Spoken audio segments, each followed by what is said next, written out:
and mute. And we are good to go. We are now broadcasting live on. If you saw the contraption, I wish Chaya had a phone so she could video what it looks like, the setup. On top of the dog's kennel is a phone in one place and the computer in the other spot. But we are ready to go. Good evening, Jennifer. Good evening, Marjorie. We are in Parshas Truma.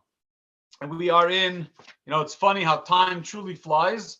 We are inching towards we're already past the half point of the book of Exodus, the book of Shemos. And this week in Truma, we begin the collection of where we collect items where Moses begins the first Jewish fundraiser to raise money for the tabernacle from the Jewish people. And by the way, as an interesting anecdote, and I think it's an important thing to hold on, let me just let them in. It's an interesting thing to pay attention to. Oh, there's more people waiting. Give a cook. There's people coming. What's going on? Everyone's there. What a crowd. Can I Nahara? Look at this. Beautiful. So it's interesting to pay attention. People think sometimes, and I'm really saying this is a commercial message. It's not the point of the class, but it is Truma when Moshe Rabbeinu Moses is collecting money for the tabernacle. And it's very interesting that Moshe, God has many ways to give people money to build a tabernacle, right? Did he have to have Moshe make a collection? But there's something to be said about people investing together in the building of the tabernacle, investing their finances in it, because what that does is it makes them partners in the success. They want to be part of it. And I think that's one of the reasons for Chabad's incredible success all over is because people invest in it. It's not just there's the rabbi, but we're invested. It's our institution. It's not your shul, it's our shul. And that makes a very big difference. But as I said, that's not the discussion of today's class. Today's class, I'm going to begin on the first page of the parsha, in the live chumash that we use. It's page 483. And it says as follows. Let me make sure that the volume's up because I'm running out of my house. I want to make sure you can all hear me. I'll speak up. God spoke to Moses saying, speak to the children of Israel. I'll have them dedicate to me a contribution. Take my offering from every person whose heart inspires him to generosity. These are the types of contribution that you shall collect from them. So God tells Moshe to collect from the Jews. And he says, this is what we need you to collect in order to build the Mishkan, to build the tabernacle. What do you need to collect? Says the verse, gold, silver, and copper, turquoise, purple, and crimson wool, linen and goat's hair, ram's skin dyed red, multicolored tachash skin, and acacia wood, oil for the eternal lamp, spices for the anointing oil and for the incense fumes, shoham stones and filling stones for the apron and for the breastplate. So there's all these items, all these natural items that God wants Moses to collect in order to fulfill everything that God is going to say and how we should build the tabernacle. In verse 4, and I'm going to repeat this verse 4 and 5, it says like this. I'm going to repeat it just so we're on the same page. Turquoise, purple, and crimson wool, linen and goat's hair, ram skin dyed red, tachash skin, and acacia wood. And so it's very fascinating because Rashi, when it comes to the acacia wood, Rashi says something that seems out of the ordinary. And what do I mean by out of the ordinary? Generally, the rule is that Rashi comes to tell us Pshutei Shel Mikra. Rashi tells us that his job in his commentary on the Torah is to give us the practical meaning of the verse, not to give us deep mystical explanations, not to give us random ideas that you could find in the Medrash. Rashi's role in his commentary on the Torah is to give us straightforward commentary, to answer the questions, to help a 5-year-old child studying Chumash, studying the 5 books of Moses, understand what the verses are saying. So what does Rashi say over here on these verses? Rashi says that on the words that say turquoise, and purple wool. Rashi says turquoise is a wool that is dyed with the dye of a chilazon snail. There was a type of snail called chilazon, and it had a certain type of turquoise, a green turquoise, turquoise, a bluish, greenish turquoise, and that's the color of the wool. And argamon, when it says argamon, which in English translates as purple wool, Rashi says it's wool that's colored with a color that's purple. Okay? So it's not the actual paint, it's the wool itself. And then Rashi says, where did they get acacia wood? Where did they get acacia wood? Says Rashi, in the desert. Says Rashi, Pirish Rabbi Tanchuma, the great sage Rabbi Tanchuma taught that Yaakov Avinu Tzofa Beruach HaKodesh, Jacob, our patriarch. Remember the Jacob, the father of Joseph and the 12 tribes who came from Israel to Egypt to be with his son Joseph after finding out that Joseph was still alive and that he's the viceroy in Egypt at the end of the book of Genesis. Jacob had a prophetic vision, and he saw She'asidin Yisrael Livnois Mishkan Midbar, that the Jews are going to build. He saw in this vision, a prophetic vision, that the Jews are going to build a Mishkan, a tabernacle in the desert. Ve'hevi arazim l'Mitzrayim, and he brought acacia wood, acacia trees from Israel to Egypt when he went to Egypt, and he planted them or replanted them in Egypt. V'tziva l'bonim, and he commanded his sons litlo mimon, to take those acacia wood, those acacia trees with them when they leave Egypt. A fascinating thing. Not only did they schlep beams, pillars, big tree stumps of acacia wood with them from Egypt to the desert, but how did they get to Egypt in the first place? That Jacob, our patriarch, took them from Israel when he went to Egypt, replanted them in Egypt, because he knew that they're going to need it when they leave Egypt. They're going to need it to build a tabernacle in the desert. So what I share with you tonight, naturally, in case you didn't know, if you haven't attended enough, is an incredible talk from the Lubavitcher Rebbe that's printed in volume 31 of his edited talks that the Rebbe edited. Incredible stuff that we're about to hear, at least in my somewhat humble opinion. The Rebbe asks a very basic question. Why did Rashi need to take on this teaching from Rabbi Tanchuma that the acacia wood that they used to build the Mishkan, to build the tabernacle, came from this whole shleperai, this whole fantastic operation that Jacob brought it from Israel to Egypt, replanted it, and then told them to take it out with them? Why didn't Rashi accept a more simple? Rashi's supposed to be the simple commentary. Why didn't he accept a simple explanation that the Jews either purchased the wood from Gentile merchants that were in the desert? There were Gentile merchants that sold them a lot of other things. Why didn't they buy the wood from them? Or that they cut it down from they found some forest in the desert and they cut down the trees. Why do you have to go to a whole midrashic, allegorical explanation about how the wood ended up there?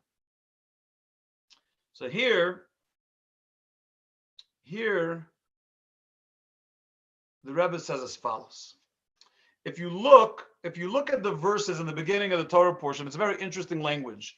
It doesn't say what you would normally expect. Normally, when someone gives a donation, it says v'yitnu, they will give. Over here, in the first two verses, it says, speak to the children of Israel and have them dedicate to me a contribution. In other words, take my offering from every person. You're taking the charity from them. You're taking the contribution from them. There's nothing here about giving.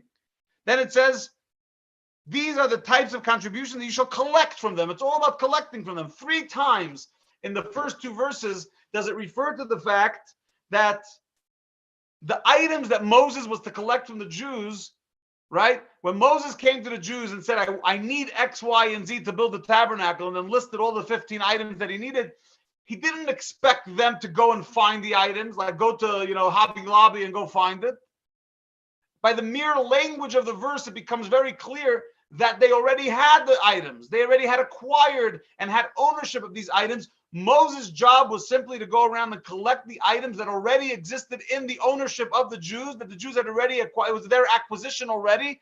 His job was just to get it together and bring it together to build the tabernacle. And that's clear from the verses. Anyone that reads these verses, it becomes clear. If Moses had to go and just take, it's clear, or collect, it's clear that they had the items that were needed for collection, and there was no process there where they had to go get it. Therefore, Rashi says, hold on. If the items were already in the hands of the Jews, why did they have these items with them in the desert? Rashi says, where do they have it from? You're leaving Egypt, you're going into the desert, you're heading to Israel, and you're going to schlep wood with you. You're going to schlep all these other items with you. So therefore, there has to be a logical explanation to explain if they didn't go and purchase it from the Gentiles, from the merchants, and they didn't go cut it down, they already had it. All Moses had to do was collect it. Then Rashi needs a logical explanation to explain how in the world a sane people would schlep big banduras, big wagons full of acacia wood into the desert. And what's Rashi's explanation? The explanation is for Rabbi Tanchuma. Rabbi Tanchuma taught this incredible teaching in the Medrash of how the wood ended up in Egypt and with the Jews all the way going back to Jacob and the process that he went through.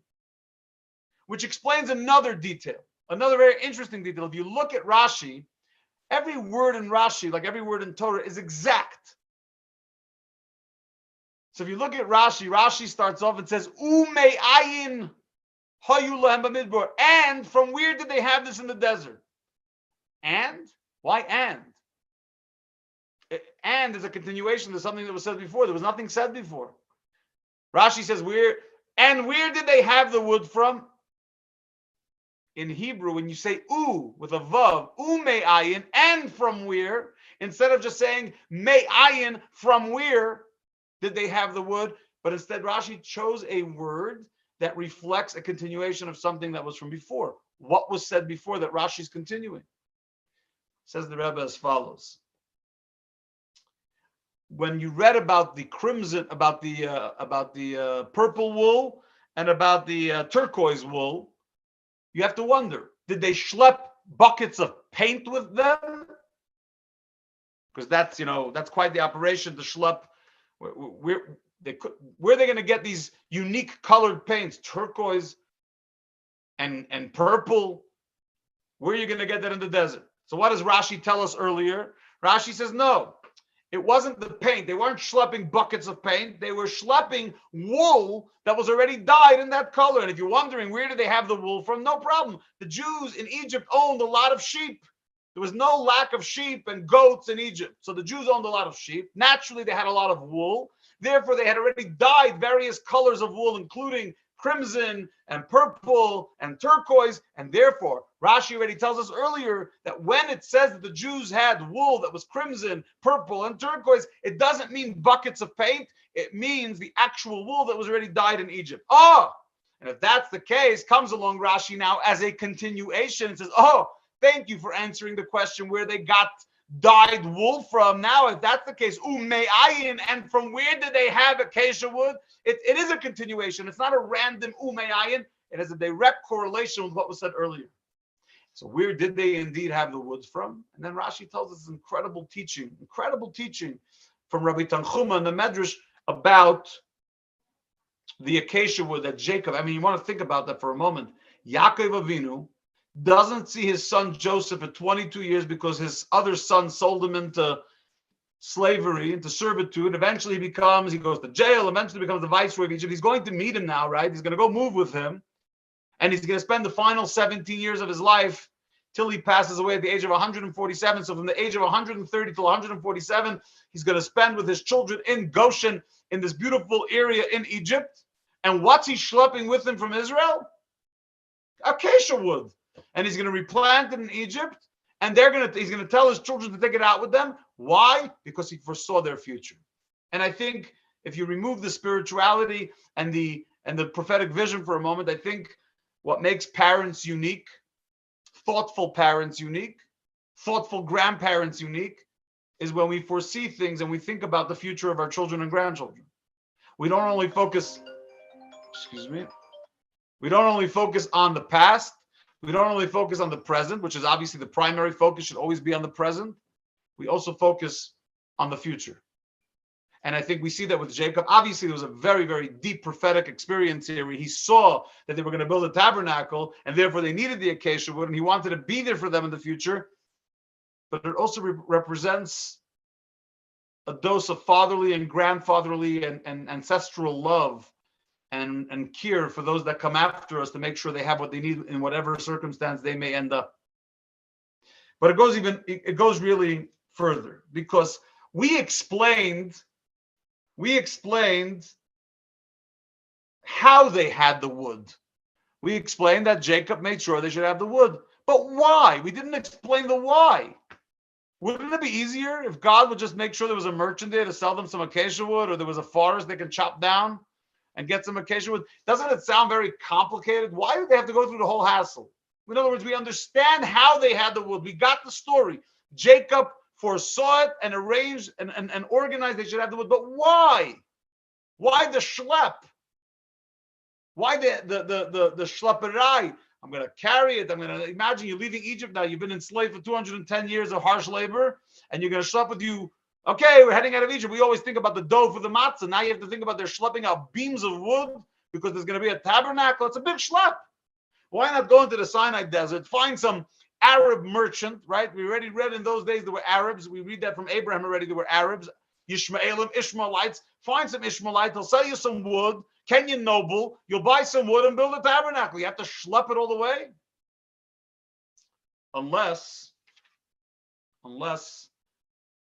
there was a specific purpose for why God wanted, and Jacob ensured, Yaakov Avinu, Jacob, our patriarch, ensured that they shouldn't just have the ability to build a tabernacle with wood, but that they should have specifically wood that came through the process that Jacob allowed for it to come through so they can go there. And what I share with you now, this incredible insight from the Rebbe, I think is not only insightful from an analytical perspective or from an intellectual perspective, it's extremely valuable in practical day-to-day life as it relates to hope versus hopelessness. I had a wonderful meeting today with a prominent businessman here in Bozeman. For the Bozemanites that are here, you might know his name is Mike Delaney. And this was a big part of our conversation. When a person reaches a certain point of hopelessness, how I, as a spiritual leader and as a rabbi, and how other people in roles of leadership can be a source of helping people lift them up from a state of hopelessness to a state of hope. And it's not an easy process, because the longer a person lives in a state of hopelessness, it becomes harder and harder to get them into the state of hope. But it is possible. It's not probable. It's not easy, but it's possible. And this is really what this is. This insight from the Rebbe is really about this.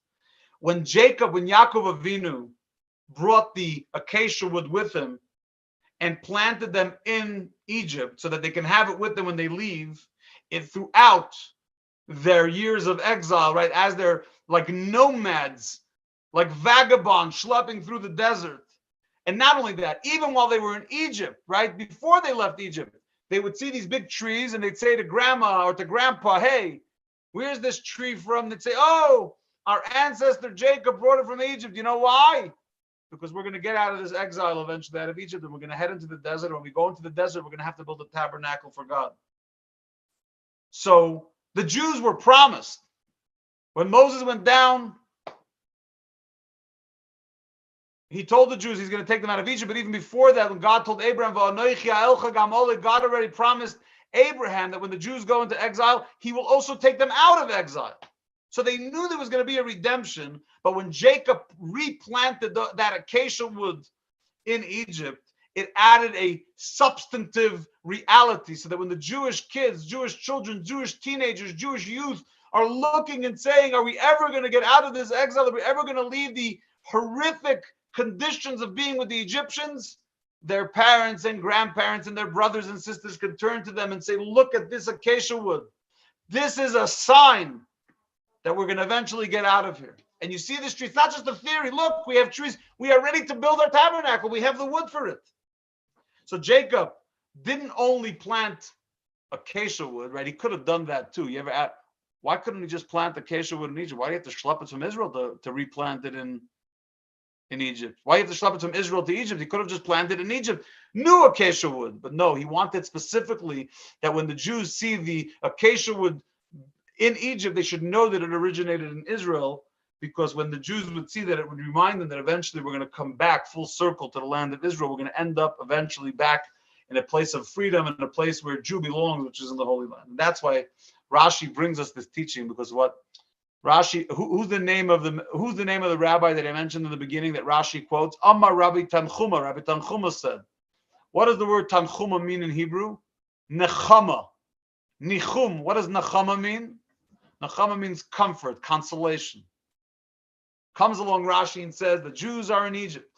They're enslaved. They have no idea when they're going to finally get out. This is before the 10 plagues. It's before Moses. It's just Jews suffering in exile, suffering under the torment of a tyrant like Pharaoh, a anti-Semite, Jew-hater, insane tyrant.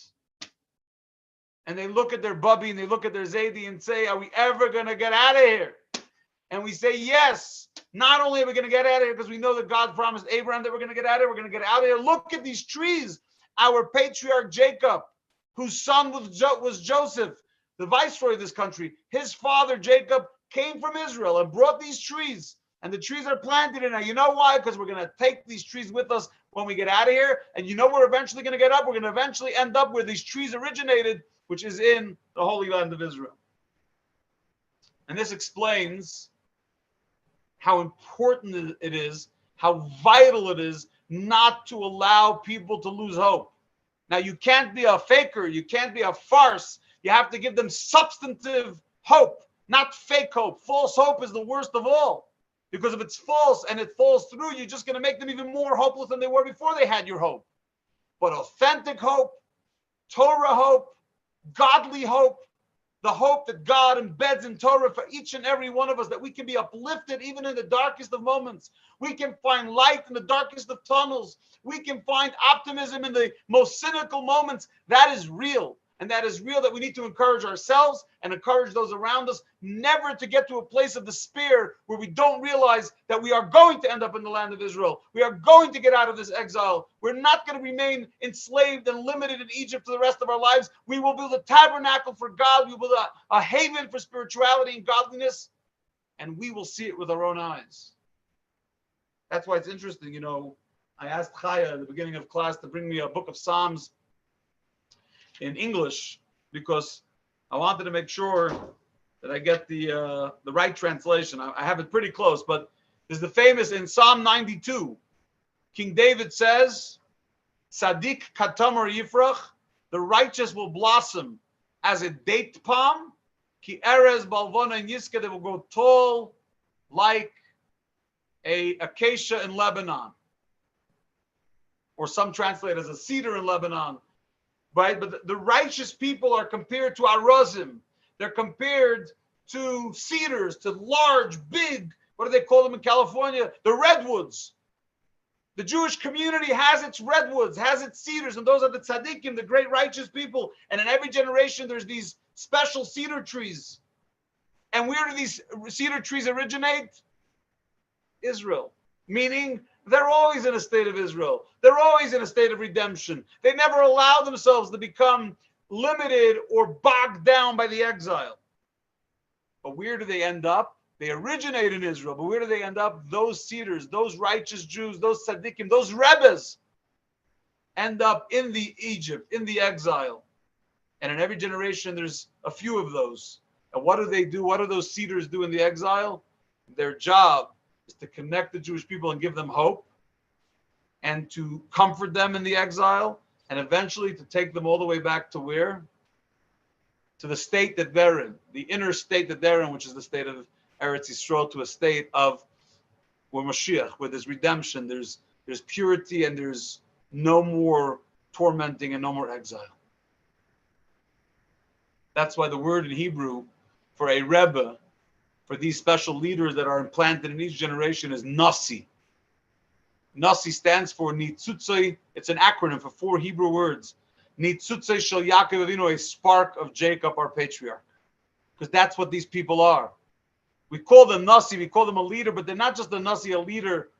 They're a spark of Jacob. What's Jacob? Jacob's the guy who takes trees from Egypt and plants them in the exile to bring hope and consolation and comfort and inspiration that allows us to get out of the exile and eventually find a place of redemption. In our generation, it's unquestionable. I don't have to, I'm unapologetically a chassid of the Rebbe, or at least strive to be. And in our generation, we merited to have a Rebbe who did exactly that. He took a post-Holocaust generation, a generation of Jews that had a lot of hopelessness to them and definitely a lot of despair. And he anguished with them. He empathized with them. He was a victim of that. He lost a lot of his own family. But that wasn't all. That's part A. Part B was that he planted cedars all over the world, cedars that remind the Jews that our state of exile is temporary. I was entrusted by the Rebbe in Montana. You know, it's hard to say this because we love Montana and we love the beauty of Montana, the people of Montana, the nature of Montana. But yet my job is to remind the Jews that Montana is temporary. Where the Jew is going to end up, where we're all going to end up, where we want to end up is in the state of Eretz Yisrael. We want to go back to where we originated. We want to go back to where we belong, to our homeland, which is Eretz Yisrael. Not because we dislike Montana, but because we understand the spiritual significance of the redemption, the geula that comes about through the Messianic era, the Mashiach coming. But how are we able to sit in Bozeman in 2023 in minus 30 degrees and still have hope that anything's going to ever be better? I joked with someone just earlier. They texted me that in Washington, D.C. tomorrow, it's supposed to be 80 degrees. So I said, you know, the Medrash tells us that when Adam was created by God, the first human being, he was supposed to live 1,000 years. But then he heard, or he saw in a prophetic vision, that there's going to be a child that has great spiritual power, and he's going to be born generations later, and he's not going to survive childbirth. And who was that person? That was King David. So Adam told God, I'd like to give 70 years of my life for that child so that he should live his life. And so Adam only lived till 930. And the 70 years he gifted to King David, who died when he was 70 years old. So I said to this person today, I said, you know, I get it. Montana's chilly. And I don't want all the degrees from Washington, D.C. But if you could send like 20 degrees from Washington, D.C., just to up it here a little bit, right? I don't need all your years, just a little bit of those temperatures, it would be really nice. But when you ask yourself in minus 30, and it's gloomy, and it's cold, and you've been in exile, and you're struggling financially, and you're struggling with health, and you're struggling with the reality, because God forbid you have a television and you opened it up and you saw the world was falling apart. And it's Putin today, and it's Zelensky tomorrow, and it's you pick your guy. And you want me to believe that tomorrow is bright? The answer is yes. How do I know? Because Jacob, my Jacob, the Rebbe, planted cedars all over the exile to remind me and to remind us that Golus, this state of exile that the Jews have been in, is temporary. We know that it's temporary. We've been promised redemption, and we know that the promises come true because we've been here before. The Egyptian exile was harsh. It was bitter. Pharaoh took Jewish children and used them as cement in the walls. It was beyond torturous, and yet, when they thought that there was no hope and they could never come out, that's exactly when God redeemed them, and he will do it again. We will see that again. And we are blessed to live in a time when we had, and we have, incredible tzaddikim, righteous people like the Rebbe, these cedars that were planted so that we can never lose hope. Even if we have rough days, we don't lose hope. And it's the hope itself, it's the belief itself that will bring about that reality that we will merit sooner than later. To be sitting around, right? Some people say we'll be in the temple in Jerusalem. I'm just going to say we're going to be sitting around, we'll be studying Torah on the rooftops of the old city of Yerushalayim with no fear of missiles and no fear of terrorism. And we'll be able to go to the Temple Mount, to the Beis HaMikdash. It's not going to be the Al-Aqsa Mosque. It's going to be the third temple, coming down from heaven, and we're going to sit there. We will merit to eat from the offerings and from the holiday offerings, and we'll celebrate together, all humanity, not just the Jews, because it says when Mashiach comes, everyone's going to go up and say we want to go serve God in Jerusalem. With the coming of Mashiach Tzidkenu, imagine that. Close your eyes and imagine that world. Then pray for that type of world, and we will merit that world. They did it before. It's happened before. It will happen again. Don't buy the news from the naysayers. They're losers. They're negative forces. It's good. It's promising. And from the minus 30, we're going to go up to minus 20, minus 10, and eventually it's going to get warmer and warmer until we're sitting around Yerushalayim, Yer HaKodesh, in the holy city of Jerusalem. Tivana v'sikoinen b'mheira v'yameinu amen, may be rebuilt and reestablished speedily nowadays. Amen. L'chaim, stay warm. I feel like I work for the health department, but stay home tomorrow if you don't have to go out. And we'll see you back here soon. Sei gesund. Guten Chodesh. It's Rosh Chodesh today. Today we ushered in today the first day of Adar. We're going to get 2 weeks to Purim, baby. We're going to rock and roll with joyous Purim. We'll see you soon. Sei gesund. Have a wonderful evening. Wait, don't turn us off. Can I say hi to Chaya? Chaya, pop your head in. Jennifer wants to say hi. Hi. Hi, sweetie. How are you? Yes, how are you? I'm good, and I like the cold better than the heat, by the way. I hate the cold. And we have cedars in Montana, so I just want to put a record that I like the cold better too, but there's cold and then there's what today was. So, I don't know how much you had to go out today, but I did. I was in Bozeman. Did you go over the pass going home? What? You took the pass going home? Yeah. Well, you're a bigger